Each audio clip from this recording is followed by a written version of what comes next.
Nereti sabiedrībā Latvijas iedzīvotājiem tiek pārmesta neapdomīga kredītu ņemšana tā saukto trekno gadu laikā. Tomēr izrādās, ka gana lielas parādsaistības ir nevien parastajiem Latvijas iedzīvotājiem, bet arī valdības pārstāvjiem, kur arī iekrituši parādu bedrē.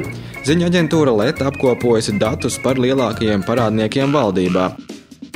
Godpilno 3. vietu starp visiem ministriem parādu bedrē ieņem aizsardzības ministrs Imants Lieģis ar vairāk kā 80 000 latu lielu parādu. Arī cilvēks, kurš atbildīgs par Latvijas ekonomiku, nav izvairījies no parādiem. Ekonomikas ministrs Artis Kampars deklarējis vairāk kā 211 000 latu lielas parādu saistības.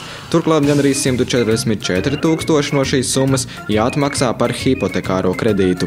Ar ievērojumu atrāvienu no pārējiem parādu bedres topa dalībniekiem atrāvies finanšu ministrs Einārs Repše, kura parāda saistības sasniegušas 901 000 latu. Viņam šajā topā godpilnā 1. vieta.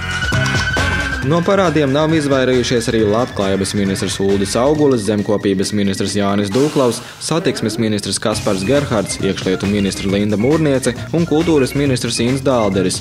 Savukārt lielākos uzkrājumus no visiem šā brīža ministriem izveidojuši zemkopības ministrs Jānis Dūklaus, kā arī izglītības un zinātnes ministre Taķena Koķe, kuri katrs skaidrā naudā uzkrājuši aptuveni 75 000 latu.